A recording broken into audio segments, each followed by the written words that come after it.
How's it going, guys? Cody guys back again, dropping yet another video. Right guys, people keep mithering me to do an update on the Walkden Fire trial, which is currently taking place at Manchester Crown Court, Crown Square. I'll just give an heads up for those that don't know and that might live out the area. On December the 11th, 2017, early hours of the morning, there was a petrol bomb, deliberate arson attack on the Pearson family home on Jackson Street in Walkden. It resulted in the death of Demi Pearson, age 15, Brandon Pearson, I believe he was aged 8, Lacie Pearson, age 7, and little Lia Pearson, age 3. God bless them, may they rest in peace. So there was 4 murders, right? So 4 children tragically died in that incident.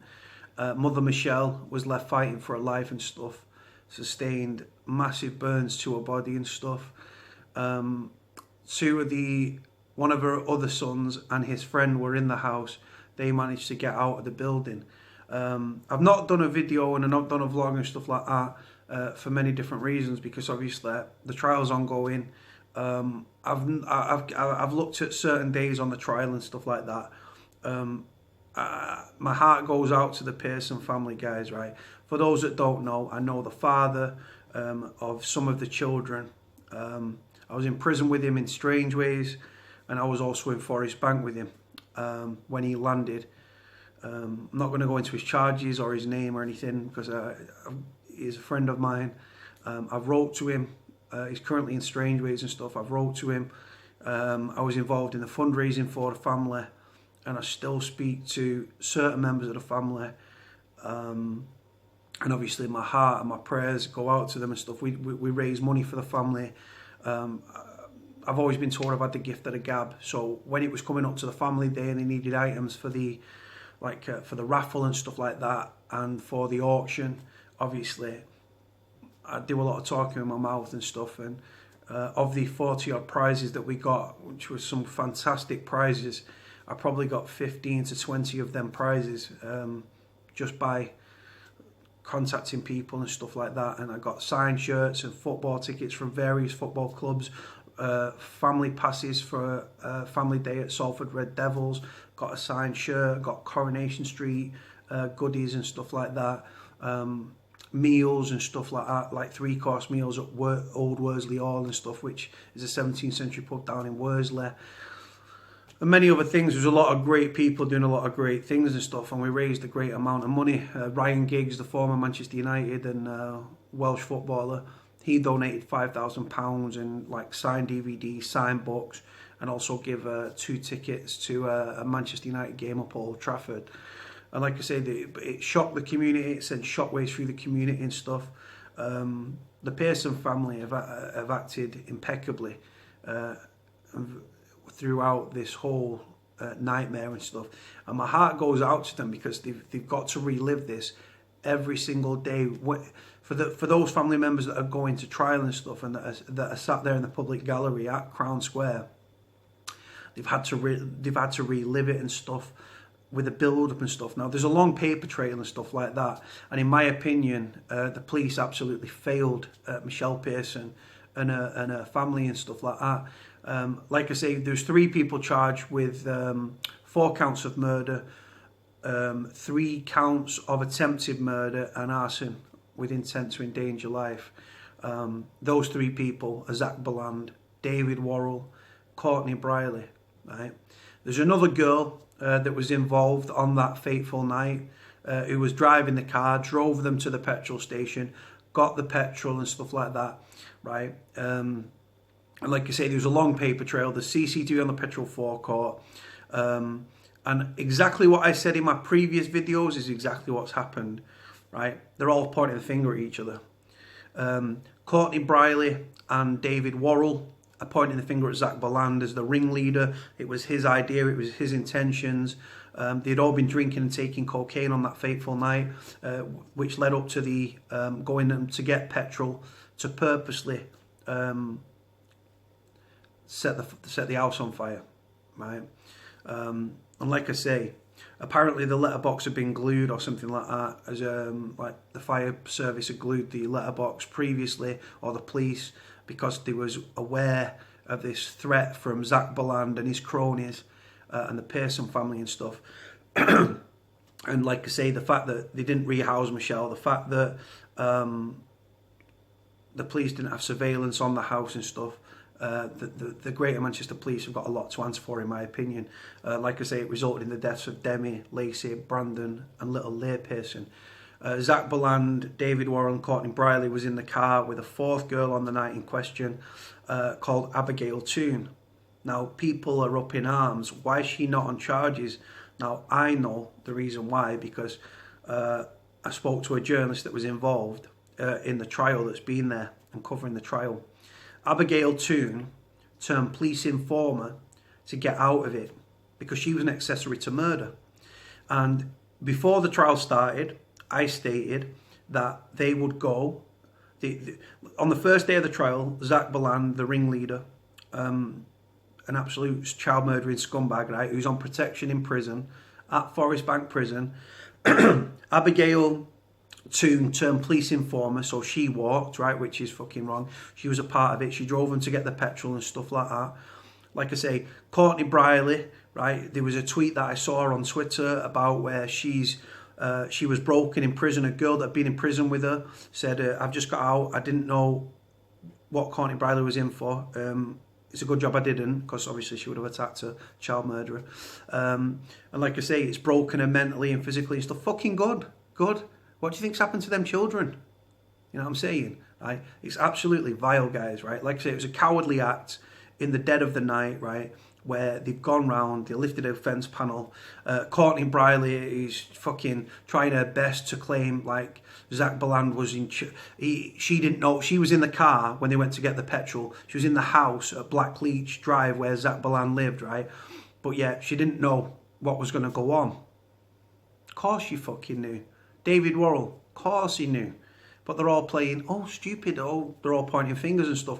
Like I say, on the first day of the trial, they're all implementing each other, they're all pointing the finger at each other and stuff like that. Courtney Brierley's claiming that she was a victim of domestic abuse. She'd also made a false rape allegation and stuff because either Bolland or Worrall's solicitor said, yeah, but you made a false allegation of rape, didn't you? And she said, yeah. And the reason that they bring that stuff up is to show that she's capable of lying, right? This is played out before the jury and stuff. Tomorrow's the closing statements where they start summing up and stuff like that, both the prosecution and the defence. And the jury will be sent out for deliberations. Deliberations means where they discuss in the back, in the chambers, are they guilty or are they not guilty and stuff.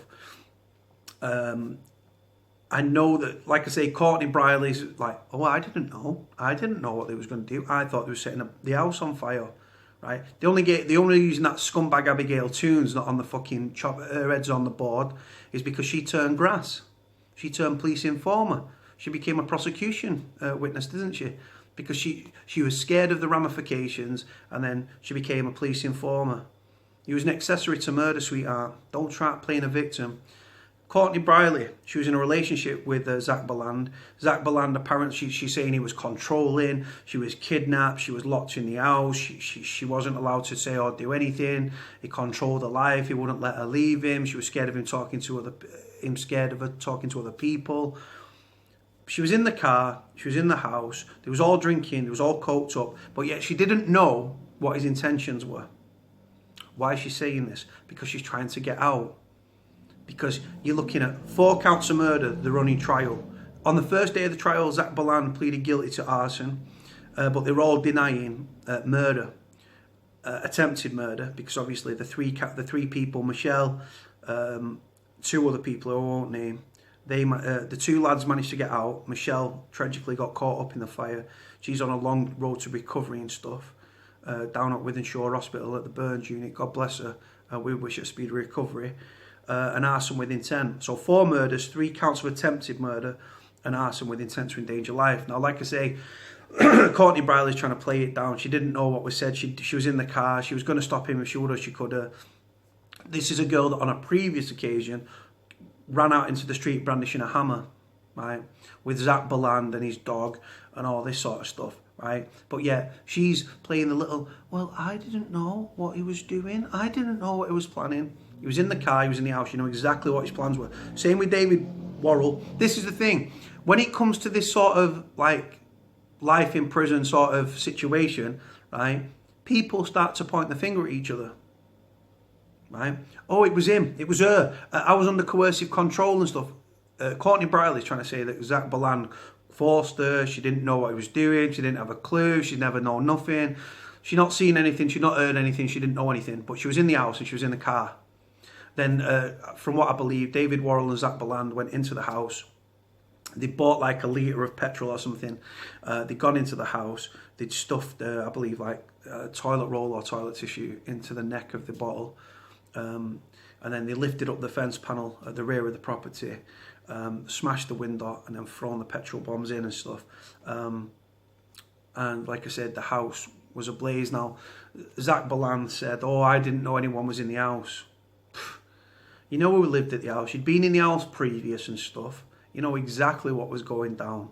But obviously, what you've got to look at, guys, is you've got murder and manslaughter. Now, I said from the start it would go down the manslaughter route because obviously manslaughter carries nowhere near as enough as life in prison, right? So if you take manslaughter away, if you take intent away from murder, what are you left with? You're left with manslaughter. That's exactly the defence that I knew that they was going to go down, right? This has sent shockwaves through the community. It's fucking... It's gone through the fucking Pearson family, right? And I tell you what, such a fucking strong family, such decent people, right? There's been balloon releases, there's been charity functions, there's people still raising money now, right? The children are not buried yet, for those that don't know, right? And I can't even imagine how that's going to go down, right? The children will be ended up being buried or cremated, obviously, at the end of the trial and stuff like that. Now, like I say, it sent shockwaves through the community. I'm absolutely gutted for the Pearson family.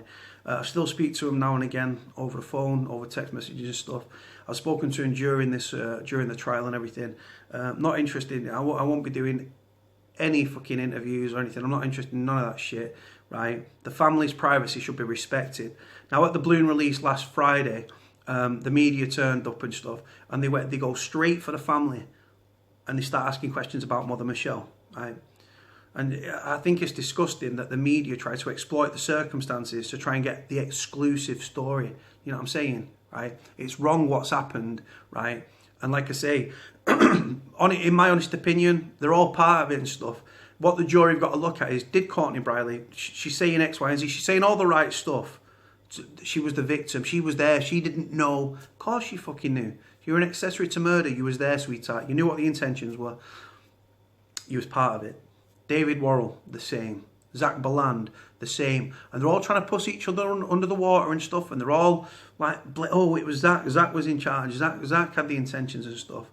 David Worrall was there. They lifted this fence panel. They went in they threw the petrol bombs into this house, which has resulted in the death of 4 children. It's left Mother Michelle fighting for her life and stuff with severe burns all over her body and stuff. She's on a long road to recovery. It's affected Michelle's mother. It's affected Michelle's father, Michelle's sister, Michelle's kids. They're a big family, man. You know what? And they're lovely, lovely, nice people. And this has been a living nightmare for all of them. And like I say, when it comes to trial and stuff, because they've run trial, because obviously if you plead guilty at the earliest opportunity, you get like a third off your sentence. But I said to the start, I said, well, they're going to run trial because a third off 30 odd years, 30 plus years, or even a whole life tariff. They probably won't get a whole life tariff, but hopefully that's not off the table. But like I say, they've run trial. They're all blaming each other and stuff. The credibility has been shredded because these QCs and stuff, when they cross-examine and stuff, the prosecution and stuff, you know what I'm saying? They rip them to part because the prosecution asks questions to the defendants, Zak Bolland, David Worrall and Courtney Brierley. Then you've got the barristers for all 3 of them cross-examining the other 2. And like I say, it's just become a finger-pointing exercise because they're all shitting themselves, right? Because convicted, right? In my opinion, these will have to spend the rest of their lives in the segregation unit or on the numbers. For those that don't know, on the numbers means in protection because the child murderers. There was a guy from Wakefield. He was convicted of killing a 2-week or a 2-day-old baby. by shaking. He was convicted. He went to Armley Prison, Leeds Prison. He waived his right to go onto protection, went into general population. What happens to child murderers in prison? He paid with his life, and rightfully so. That's the reality and stuff. Like I say, you reap what you sow and stuff. And this Zak Bolland and David Worrall, who were smug and smirking and stuff at previous hearings, they're not that smug now, are they? No. Courtney Brierley has been at HMP Bronzefield. I'm aware of everything, guys, right? It's not known that she's been in Bronzefield prison. I knew. Because when her barrister said she'll be in a prison down south near London, it was one of two prisons. It was Hyde Down, or it was Downview, sorry, or it was Bronzefield. She's been in Bronzefield. She'll be dropped in Style Prison every night after trial now, because they're not going to keep taking her from Bronzefield down south up to Manchester every day for the trial and stuff. Worrall and Bolland have been in Forest Bank, I believe. And like I say, they're all pointing the finger. They've destroyed the lives of these children, their futures and stuff. It sent shockwaves through the family. And like I say, no amount of prison sentence will ever bring them children back, and no punishment will ever be harsh enough, in my opinion. The only way that they could be dealt with, take them off the numbers, stick them in general population, or stick them in strange ways with some of the children's father, like my friend, stick him in prison with him and let him deal with it. That's the only way it can be dealt with, in my opinion, for justice to be done. On that note, guys, the trial continues. We'll leave it there. Like, comment, subscribe. Thoughts and prayers are with the Pearson family. Condolences. Speedy recovery to Mother Michelle. And rest in peace, Demi, Brandon, Lacie and Lia. God bless. Take care.